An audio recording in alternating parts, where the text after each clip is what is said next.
말씀 찾도록 하겠습니다. 말씀은 사도행전 1장 4절에서 9절 말씀입니다. 말씀은 사도행전 1장 4절에서 9절 말씀, 우리 다 찾으셨으면 한 목소리로 읽도록 하겠습니다. 사도와 함께 모이사 그들에게 분부하여 이르시되 예루살렘을 떠나지 말고 내게서 들은 바 아버지께서 약속하신 것을 기다리라. 요한은 물로 치례를 베풀었으나 너희는 몇 날이 못되어 성령으로 침례를 받으리라 하셨느니라. 그들이 모였을 때 예수께 여쭈어 이르되 주께서 이스라엘 나라를 회복하심이 이때나이까 하니 이르시되 때와 시기는 아버지께서 자기의 권한에 두셨으니 너희가 알 바 아니요 오직 성령이 너희에게 임하시면 너희가 권능을 받고 예루살렘과 온 유대와 사마리아와 땅끝까지 이르러 내 증인이 되리라 하시니라. 이 말씀을 마치시고 그들이 보는데 올려져 가시니 구름이 그를 가리어 보이지 않게 하더라. 아멘. 오늘 선포하고자 하는 메시지는 성령의 권능이 나타나야 합니다 라는 제목으로 말씀을 선포하고자 합니다. 예수님께서는 제자들에게 예루살렘에서 성령의 임하심을 기다리라고 말씀하셨습니다. 그리고 성령을 받으면 권능을 받게 되어 예수님의 증인이 될 것이라고 하셨습니다. 실제로 제자들은 예수님의 말씀에 순종하여서 예루살렘에 머물게 됩니다. 그리고 약속대로 오순절 성령 강림을 경험하게 됩니다. 제자들은 이를 통해서 예수님을 힘써 증거하게 됩니다. 그들에게 강력한 기적이 일어났기 때문입니다. 교회의 시작은 이와 같이 강렬하였습니다. 성령의 권능이 나타났기에 교회는 빠르게 부흥할 수 있었습니다. 저는 이러한 말씀을 볼 때 참 마음이 불편합니다. 왜냐하면 오늘날 우리들의 교회는 초대교회와 같은 권능이 나타나는 일들이 굉장히 희귀하기 때문입니다. 아마도 이러한 일들이 일어나는 이유는 교회 안에서 성령의 권능이 나타나는 것이 이미 끝났다고 가르치고 있기 때문입니다. 당연히 교회가 믿지 않으니 성령의 권능이 나타나는 것은, 어떻게 보면 권능이 나타나지 않는 것은 당연할 수밖에 없다는 것입니다. 그런데 정말 성령의 권능이 나타나는 것이 오늘날 끝난 것일까요? 그렇지가 않다는 것입니다. 오늘날 믿는 사람들에게는 성령의 권능이 나타나고 있으며 아직까지도 계속되고 있다는 것입니다. 제가 결혼하기 전에 집사람과 송기철 장로님의 치유 집회를 간 적이 있었습니다. 그때는 복정 선한목자교회에서 집회가 있었는데요. 예배 막바지에 그 치유 기도를 하는 시간을 갖게 되었는데, 한 휠체어를 탄 소녀와 그녀의 어머니가 손장로님께 기도를 받으려고 나온 것을 본 적이 있었습니다. 듣기로는 고등학생이었고, 기억하기로는 갑자기 온몸이 마비되어서 손가락만 간신히 움직이는 상황이었다고 합니다. 그리고 병원에서도 수술이 잡혀있는 상황이었다고 합니다. 그런데 그때 장로님의 기도를 받고 몸의 마비가 풀려서 휠체어에서 일어나는 것을 보게 되었습니다. 그때 지켜보고 있던 저도 얼마나 감사하고 기뻤는지를 모릅니다. 거의 10년이 가까이 되었는데 아직까지도 기억이 날 정도라면 제게는 참 인상 깊었던 사건이었던 것 같습니다. 이와 같이 성령의 권능은 오늘날도 계속되고 있습니다. 그런데 이러한 권능이 나타나는 경우들이 이뿐이었을까요? 오늘날 수많은 사람들이 성령의 권능을 경험하고 있다는 것입니다. 그렇기 때문에 은사 중단론을 가르치고 있는 신학교에서도 선교지에서는 부분적으로 성령의 권능이 나타나기도 한다고 말하고 있습니다. 그런데 정말 그럴까요? 그렇지가 않다는 것입니다. 아프리카든 중국이든 대한민국이든 동일하게 성령의 권능은 나타날 수 있다는 것입니다. 왜냐하면 성령의 권능이 나타나는 것이 끝났다고 성경은 말하고 있지 않기 때문입니다. 성령의 권능이 끝났다고 주장하는 은사 중단론이라는 것은 고린도전서 13장 8절에서 10절을 기반하고 있습니다. 제가 읽어드리도록 하겠습니다. 사랑은 언제나 떨어지지 아니하되 예언도 패하고 방언도 그치고 지식도 패하리라. 우리는 부분적으로 알고 부분적으로 예언하니 온전한 것이 올 때에는 부분적으로 하던 것이 패하리라. 은사 중단론을 주장하는 사람들은 온전한 것이 올 때를 성경의 완성이라고 믿고 있습니다. 그렇게 성경이 완성되었기에 은사는 모두 패하여졌다는 것입니다. 그런데 이 말씀을 12절까지 읽게 되면 받아들여지는 것이 달라지게 됩니다. 온전한 것이 성경의 완성이라는 것이 굉장히 부자연스럽게 된다는 것입니다. 성경의 완성보다는 예수님의 재림이 더욱더 어울리게 됩니다. 제가 다시 한번 고린도전서 13장 8절에서 12절까지 읽어드리도록 하겠습니다. 사랑은 언제까지나 떨어지지 아니하되 예언도 패하고 방언도 그치고 지식도 패하리라. 우리는 부분적으로 알고 부분적으로 예언하니 온전한 것이 올 때에는 부분적으로 하던 것이 패하리라. 내가 어렸을 때는 말하는 것이 어린아이와 같고 깨닫는 것이 어린아이와 같고 생각하는 것이 어린아이와 같다가 장성한 사람이 되어서는 어린아이의 일을 버렸노라. 우리가 지금은 거울을 본 것 같이 희미하나 그때에는 얼굴과 얼굴을 대하여 볼 것이요 지금은 내가 부분적으로 아나 그때에는 주께서 나를 아신 것 같이 내가 온전히 알리라. 예수님의 재림과 함께 우리에게 주어진 모든 약속은 완성되게 됩니다. 그때는 예언도 방언도 쓸모가 없습니다. 왜냐하면 얼굴과 얼굴을 맞대고 교통할 수 있는 때가 오기 때문입니다. 즉 은사 중단론은 성경의 문맥과 상관없는 내용을 억지로 끼워 넣어서 한 주장일 뿐이라는 것입니다. 그렇게 우리는 다시 한번 성령의 권능을 우리의 삶 가운데 나타나게 해야만 합니다. 왜냐하면 성령의 권능이 나타나야만 예수님을 확실하게 증거할 수 있기 때문입니다. 오늘 본문에서는 우리들의 능력으로 예수님을 증거할 수 있다고 말하고 있지 않습니다. 성령의 권능을 통해서 예수님의 증인이 될 것이라고 말하고 있다는 것입니다. 세상 사람들에게 점잖게 보이고 선한 영향력을 보이겠다고 하기보다는 성령의 권능이 어떻게 해야 우리의 삶에 나타나 예수님을 증거할 수 있는지에 대해서 우리는 관심을 가져야만 한다는 것입니다. 그렇다면 우리는 성령의 권능을 어떻게 받을 수 있을까요? 가장 우선적으로 우리에게 필요한 것은 믿음이라는 것입니다. 예수님께서는 자신의 제자들에게 말씀하시기를 성령을 받게 될 것인데 기도를 10시간씩 하라고 말씀하시지 않으셨습니다. 예루살렘에 성령이 임하시기를 기다리라고 하였습니다. 제자들은 예수님의 말씀을 믿고 예루살렘에서 머물면 되는 것이었습니다. 그런데 이 명령을 듣던 상황은 어떠했겠습니까? 예수님께서 예루살렘에서 십자가 처형을 받으셨고 시간도 얼마 지나지 않은 상황이었습니다. 나는 예수님을 믿습니다 라고 사람들에게 알리면 돌을 맞을 수도 있는 장소였다는 것입니다. 당연히 안전을 위해서는 특히나 예루살렘에서 벗어나야만 하는 상황이었습니다. 그런데 예수님께서는 자신이 십자가형을 받은 그 예루살렘에서 성령을 기다릴 것을 명령하시게 된 것입니다. 제자들 입장에서는 반드시 성령이 임하실 것이라는 믿음이 없다면 순종할 수 없는 일이었다는 것입니다. 예수님의 제자들은 예수님의 죽음과 부활을 경험함으로써 믿음이 확실하게 활성화되어 있는 상태였습니다. 예수님께서 파트로 매주를 쓴다고 해도 믿을 수 있는 상황이었다는 것입니다. 제자들은 그렇게 자신의 생명의 위협을 받을 수도 있는 예루살렘을 떠나지 않고 예수님의 말씀에 순종하여서 기다리게 된 것입니다. 성령의 권능은 이러한 믿음의 순종을 통해서 시작되게 됩니다. 그렇기에 우리들도 예수님께서 약속하신 것들을 믿어야 합니다. 그 당시 제자들과 마찬가지로 믿는 자들에게 성령을 주시기로 하였기 때문입니다. 그리고 예수님께서는 성령을 받게 되면 권능을 받아서 땅끝까지 예수님의 증인이 될 것이라고 말씀하셨습니다.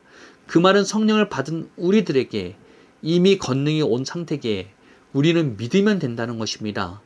예수님의 제자들은 예수님의 죽음과 부활을 경험하여서 이미 믿음이 최대치로 활성화되어 있었습니다. 그렇게 예수님의 말씀에 목숨 걸고 순종할 수 있었습니다. 성령의 권능은 그런 제자들을 통해서 나타나게 되어 있다는 것입니다. 성령의 권능을 받길 바라십니까? 그렇다면 복음에 대한 우리의 믿음이 최대치로 활성화되어야 한다는 것입니다. 이 말은 예수님을 지적인 수준으로 동의하는 그런 믿음으로 되는 것이 아니라는 것입니다. 예수님의 죽음과 부활이 실제로 믿어지기에 그 약속 하나하나가 나를 지배할 수 있도록 해야만 한다는 것입니다. 역사적으로 강력한 치유와 기적의 역사가 일어났던 사람들은 은사를 추구하고 권능을 추구하였기 때문이 아니었습니다. 잘 지켜보면 그들은 복음의 빛비침을 받았습니다. 복음이 단순히 우리가 천국 지옥 가는 것을 넘어서서 죄를 통해서 나온 열매까지도 해결할 수 있다는 것을 깨달았기 때문입니다. 케네스 긴 목사님이라는 분이 계십니다. 그분은 어린 시절 시한부 판정을 받았다고 합니다. 의사에게 얼마 살 수 없을 것이라는 진단을 받아 누워있는데 복음이 깨달아지더랍니다. 그래서 이미 자신이 치유되었음을 받아들이고 일어나려고 했다고 합니다. 정말 그 침대에서 일어나기 위해서 안간힘을 썼다고 합니다. 온몸이 땀에 젖을 정도였다고 합니다. 그리고 그렇게 믿음으로 행동하자 죽음으로 몰아갔던 병이 치유되는 일을 경험하였다고 합니다. 그 후 케네스 긴 목사님은 여러 사람들을 위해서 치유를 선포하는 사역자가 되었다고 합니다. 이와 같이 복음의 능력이 있다는 사실을 깨닫고 믿는 사람들을 통해서 성령의 권능이 시작되게 되어 있다는 것입니다. 복음은 우리를 변화시킬 뿐만 아니라 하나님의 증인이 될 수 있도록 만듭니다. 복음을 믿음으로 받아들이고 행동으로 옮기는 사람들에게는 성령의 권능이 나타나게 되어 있다는 것입니다. 복음 없이 은사를 추구하는 부류들을 생각해 보시길 바랍니다. 그들은 요란하기만 하지 그 어떠한 열매도 나타내지 못하고 있습니다.